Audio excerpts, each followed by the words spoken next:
Une personne qui t'aime vraiment sans aucune raison te donnera son temps, son sexe, et ça, le véritable secret de la vie, être complètement engagé dans ce que vous faites ici et maintenant.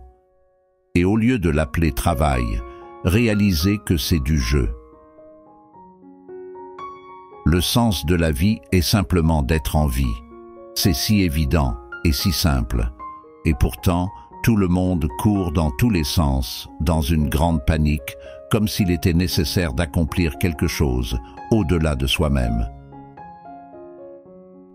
La méditation est la découverte que la seule chose qui a besoin de changer pour que nous soyons heureux est notre façon de voir. Ce que nous avons oublié, c'est que les pensées et les mots sont des conventions et qu'il est fatal de prendre les conventions trop au sérieux. La paix intérieure commence dès l'instant où vous choisissez de ne pas laisser une autre personne ou événement contrôler vos émotions. Le véritable amour ne consiste pas à essayer de posséder quelqu'un, mais à le laisser libre.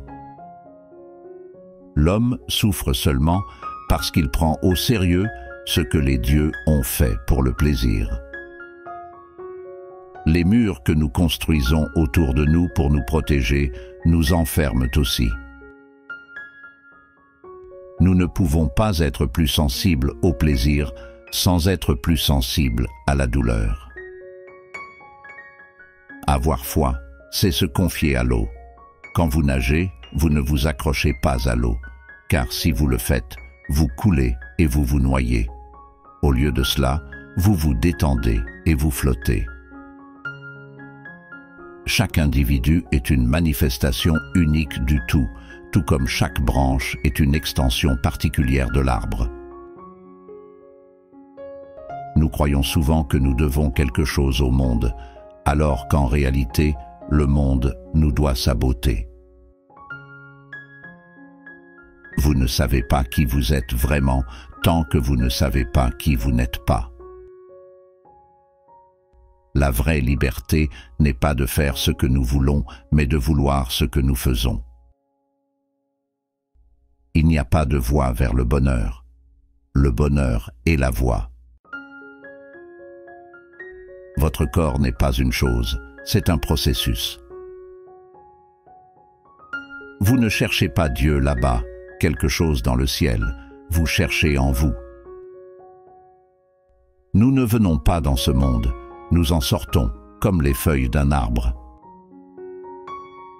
Les choses ne se produisent pas pour nous, elles se produisent à travers nous.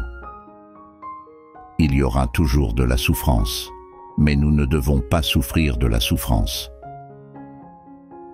Un érudit essaie d'apprendre quelque chose chaque jour.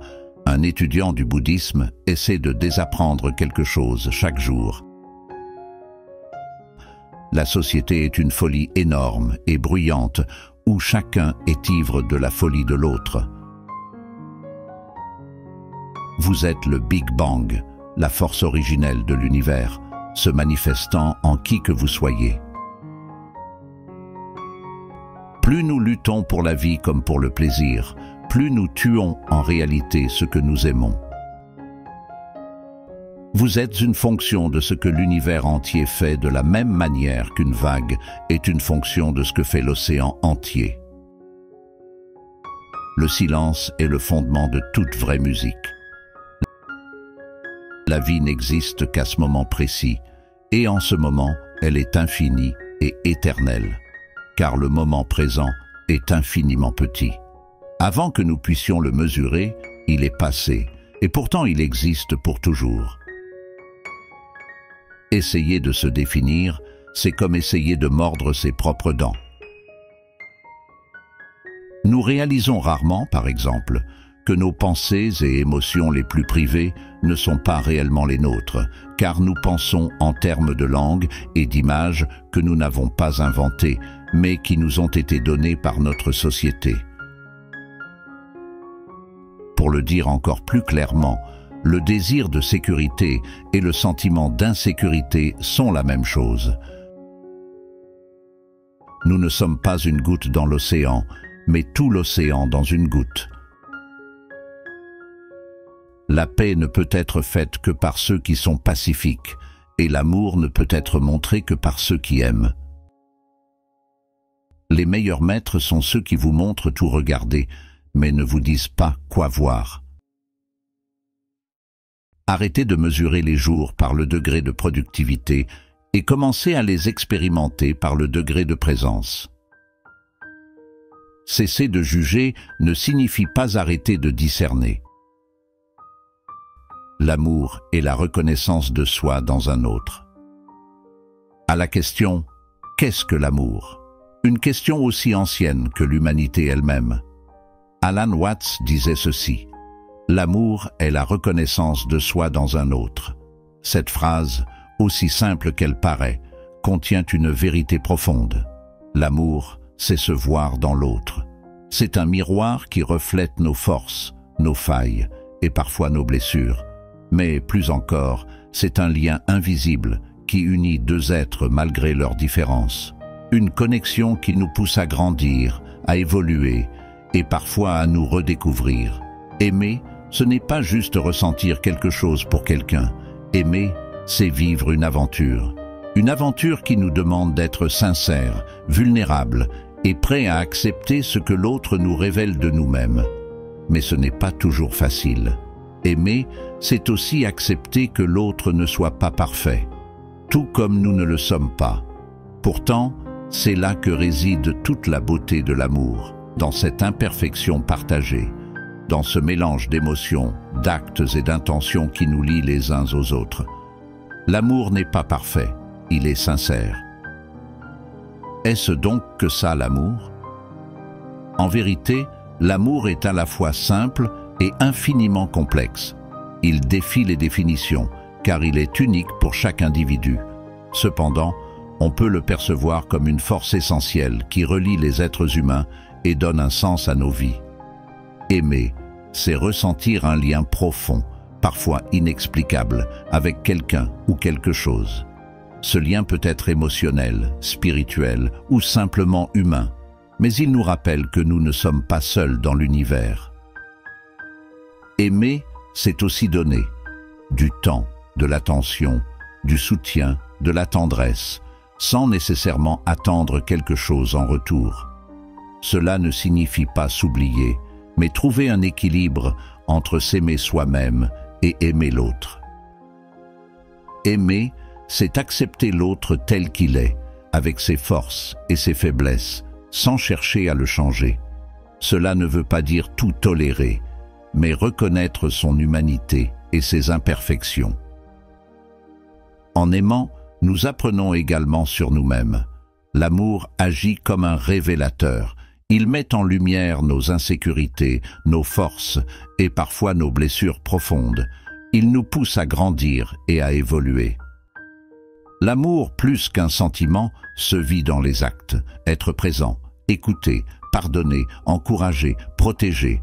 Il ne suffit pas de ressentir l'amour, il faut le manifester au quotidien. Ainsi, aimer quelqu'un, ce n'est pas vouloir le posséder, c'est le laisser libre d'être lui-même. Ce n'est pas toujours être d'accord, c'est savoir dialoguer et surmonter les désaccords avec respect. Ce n'est pas uniquement ressentir de l'attirance ou de la passion, c'est surtout bâtir une relation basée sur la confiance et la complicité. Ce n'est pas dépendre de lui pour être heureux, c'est grandir à ses côtés, tout en restant entier. Ce n'est pas avoir peur de le perdre, c'est chérir chaque moment avec lui et lui souhaiter le meilleur, même sans nous. Sinon, pourquoi est-il si difficile de définir l'amour? Parce que l'amour n'appartient ni à la logique ni aux mots. Il est un mélange d'émotions, de désirs, de besoins et d'actions. Il évolue avec le temps, prend des formes différentes et s'exprime de 1000 façons, dans un sourire, un sacrifice, une étreinte, ou même dans le silence partagé. En vrai, l'amour, c'est être assez fort pour être soi-même tout en acceptant l'autre tel qu'il est. Et vous, selon vous, qu'est-ce qui définit l'amour dans votre vie? Comment l'amour se manifeste-t-il dans votre vie? Quelles expériences ou émotions traduisent ce sentiment universel pour vous? Quels gestes, quels instants vous rappellent cette force qu'est l'amour? Cela dit, rassurez-vous qu'il vous élève et non vous rabaisse. C'était Cite Action. Agissez avec sagesse, soyez le changement. Si cette vidéo vous a inspiré, pensez à liker, à partager avec vos proches et surtout à vous abonner pour découvrir d'autres idées philosophiques qui transforment. À très bientôt.